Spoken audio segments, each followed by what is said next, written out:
ایک کپڑا صدقہ کر دیا. اسے فرمایا کہ تو کیوں دے رہا ہے؟ اسے کہا کہ میں بھی تو حاضرین میں ہوں. جب آقا نے فرمایا صدقہ دو تو میرے پاس دو آ گئے, میں نے ایک صدقہ کر دیا. ارشاد فرمایا کہ یہ تیرے لیے اعلان تھا, تو دے, یہ اعلان نہیں تھا. تو رکھ لے یہ دونوں جوڑے اپنے پاس. اب بتائیے کون سی دولت تھی اس کے پاس صدقہ کرنے کے لیے؟ کون سے بینک بیلنس چاہیے تھا؟ کون سے کروڑ اربوں روپے چاہیے تھے؟ بھائی صدقہ دینا ہے نا, روپیہ دے دیجئے, 2 روپے دے دیجئے. ارے مسکرانا بھی صدقہ ہے, نیکی کی بات کرنا بھی صدقہ ہے, اچھی بات کرنا بھی صدقہ ہے. صدقہ کرنے کا ذہن تو بنے, ثواب کمانے کا ذہن تو بنے, یہ بھی تو صدقہ ہے. صلہ رحمی کرے, رزق میں برکت چاہیے نا, صلہ رحمی کیجئے. توڑ دیجئے یہ سارے ناراضگی کے رشتے, ماموں سے, چچا سے, پھوپھی سے, دیگر رشتہ داروں سے جو قطع تعلق کر کے بیٹھے ہیں, بچوں سے, بچوں کی امی سے, ماں سے, باپ سے, بہنوں سے, یہ جو رشتے توڑ کر بیٹھے ہیں نا, یہ بھی ایک وجہ ہے رزق میں برکت اٹھانے کی. حدیث پاک اس میں دال ہے, اور حدیث پاک میں مضمون موجود ہے. اگر تم اچھی موت اور رزق میں برکت چاہتے ہو تو رشتہ داروں سے صلہ رحمی کر لو, ان سے تعلق جوڑ لو, محبت پیدا کرو, رشتہ داری پیدا کرو, آپس میں اچھے تعلق پیدا کرو. یہ معاشرت ہے. جب یہ ماحول پیدا ہوگا, ہم تو وہاں خرچ کرتے ہیں جہاں ہماری شہرت ہوتی ہے, جہاں فوٹو کھینچتی ہو, فوٹو اخبار میں آئے, حضرت نے اتنے روپے دے دیے, میری بہن محتاج ہے, میری بہن ضرورت مند ہے, میرا بھائی ضرورت مند ہے, میرا پڑوس ضرورت مند ہے. یہ اسلام ہے. اگر اس اصولوں پر عمل کرے کہاں پریشانی آئے گی؟ اپنا شوربہ زیادہ بناؤ کہ کہیں تمہارا پڑوسی بھوکا نہ سو جائے.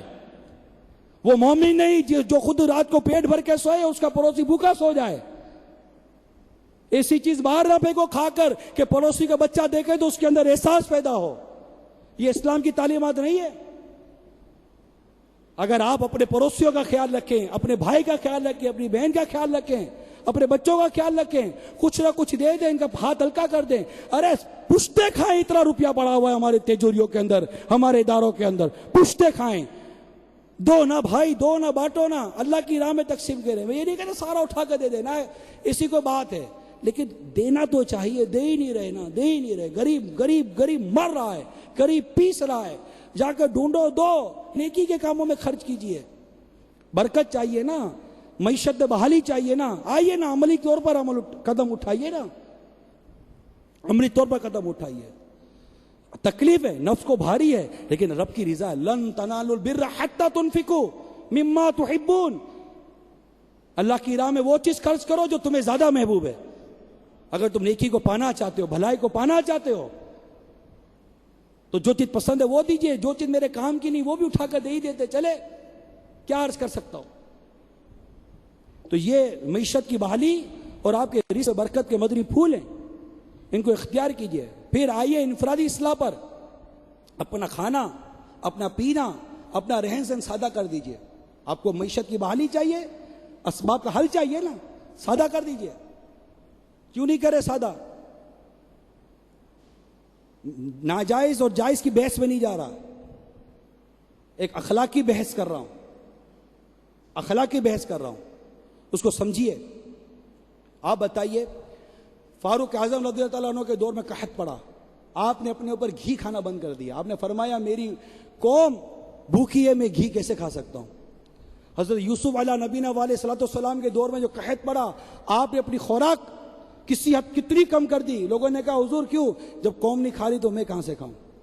اخلاقیات. آپ کی قوم, آپ کے بھائی بھوکے ہیں, تنگ دست ہیں, پریشان ہیں, یقین مانیے پریشان ہیں. سفید پوش ہے, وہ پریشان ہے, اس کے پاس پیسہ نہیں ہے, وہ علاج نہیں کروا سکتا, وہ زکوٰۃ بھی نہیں مانگ سکتا. اور آپ ہیں جو ہیں ان کے لیے کہہ رہا ہوں, جو دیتے ہیں اللہ تعالیٰ ان کا دینا قبول فرمائے, دیجئے. اپنے آپ کو صرف دولت مند رکھنے کے خواب مت دیکھیں, آقا کی امت کو دیں. دیکھیں زکوٰۃ کا ایک نظام ہے. میں کہتا ہوں اگر یہ سرمایہ دار درست زکوٰۃ ادا کرے, کوئی مسلمان انشاءاللہ عز و جل بھکاری نہیں رہے گا. درست زکوٰۃ ادا کی جائے. معیشت کی بحالی چاہیے. آپ کو پرچیزنگ پاور بڑھانی ہے نا. پرچیزنگ پاور کہاں سے بڑھے گی؟ پیسہ بند ہو گیا ہے, پیسہ دیواروں کے اندر قید ہو گیا ہے, پیسہ لاکر سے بند ہو گیا ہے. اخلاقیات کے حوالے سے میں شرعن جائز و ناجائز اور حرام اور الب کلام نہیں کر رہا, تقسیم کیجیے، اللہ کی راہ میں خرچ کیجیے، نیکی کے کاموں میں خرچ کیجیے اور آگے کے لیے بھیجیے۔ مسجدیں بنائیے، مدرسے بنائیے، دارالعلوم چلائیے، طلباء کے خرچے اٹھائیے، انشاءاللہ آپ کی معیشت میں برکت ہوگی۔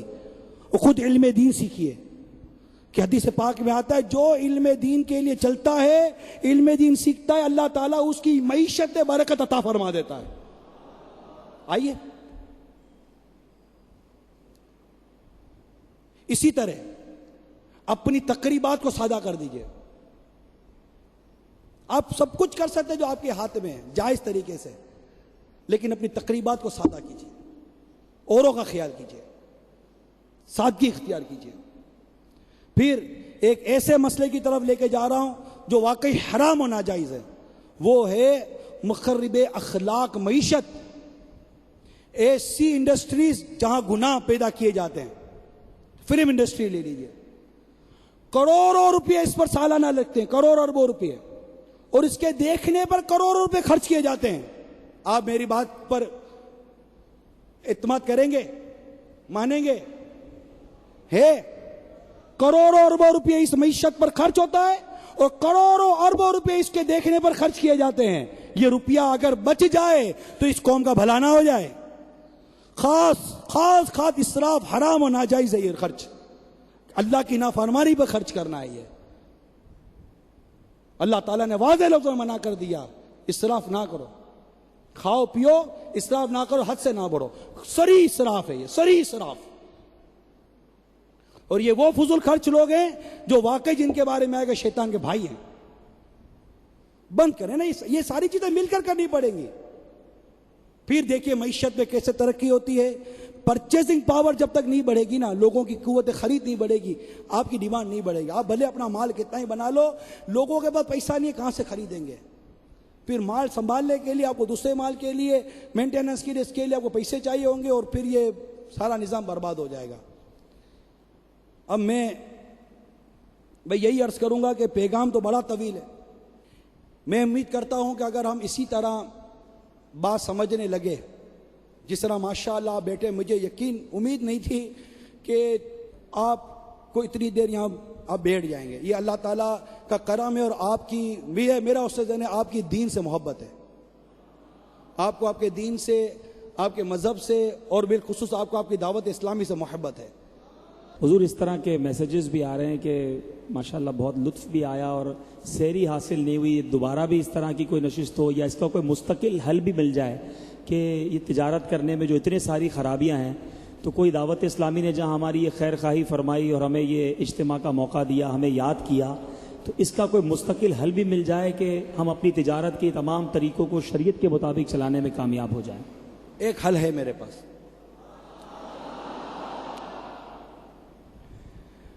اول جو حل کیے نا وہ تو کرنے چاہیے، انفرادی حل۔ میں نے کہا نا میں یہ بدل دو، وہ بدل دو، یہ نیچے کر دو، اوپر کر دو، نہیں، میں بدلاؤں، میں خود کو نہیں بدل سکتا، ساری دنیا کیا بدلنے چلا ہوں؟ بات سمجھ لیں، جو اپنی نفس سے نہیں لڑ سکتا کسی سے کیا لڑے گا؟ میں خود کو ہی نہیں بدل سکا، میں ہی سارے اعلان کرتا ہوں یہ بھی غلط ہو رہا ہے، یہ بھی غلط ہو رہا ہے، یہ بھی غلط ہو رہا ہے، یہ رسم غلط ہے، یہ رواج غلط ہے۔ جب میرے گھر میں دعوت ہوتی ہے سارے رسم و رواج میرے یہاں بدرجہ اتم موجود ہوتے ہیں، اور اگر مجھے کوئی آ کر سمجھائے کہ حضرت آپ نے تو منع کیا تھا یہ نہیں ہونا چاہیے، کیا کرے بھائی، بچوں کے ہاتھ میں ڈور ہے، جیسے چلاتے ہیں چلتے چلے جاتے ہیں بھائی، کچھ پتہ ہی نہیں، میں تو کونے میں بیٹھا ہوا ہوں۔ آج سب ابھی کونے میں بیٹھے، اسی تو میدان میں آ کر ساری باتیں کر رہے تھے آپ، جب اپنے گھر پر بات آئی تب کونے میں آ گئے۔ اپنی بدلنے کی بات کریں، میں بدلوں تو میں بدلوں گا انشاءاللہ۔ میرا یہ نعرہ ہے کہ میں سدھرنا چاہتا ہوں، اور سدھرنے کے لیے الحمدللہ میں اب اپنے اس جو باتیں بیان ہوئی، جو قرآن و حدیث اور شریعت کے مطابق بیان ہوئی، میں اس پر عمل کی نیت کرتا ہوں۔ اب آئیے حل جو آپ کہہ رہے ہیں۔ اب میں یہ سوچتا ہوں کہ بعض اوقات آنا جانا رہا ہے بس اداروں میں، انڈسٹریز وغیرہ میں، اچھا یہ ڈپارٹمنٹ ایکسپورٹ ڈپارٹمنٹ، اچھا یہ اسٹور ڈپارٹمنٹ، یہ سپروائز ڈپارٹمنٹ، یہ مینٹیننس ڈپارٹمنٹ، یہ اکاؤنٹس ڈپارٹمنٹ، یہ تو مالیات ہے بھائی، اکاؤنٹس ہے، ریڑھ کی ہڈی ہے، ادھر نقصان ہو گیا تو ہم جائے، ٹھیک ہے، یہ مرچنڈائزنگ ڈپارٹمنٹ ہے، اچھا یہ مارکیٹنگ ڈپارٹمنٹ ہے، یہ سارے ڈپارٹمنٹ دیکھے۔ اور میں سوچتا رہا یہ سارے شعبے سے بنائے، سب سے پہلا سوال تو یہ تھا کہ جو کچھ کر رہا ہے یہ جائز ہے یا ناجائز ہے؟ تو اس شعبہ شرع رہنمائی کہاں ہے؟ اس کے سارے شعبے بنائے، اسلام کا تو کوئی شعبہ ہی نہیں بنایا.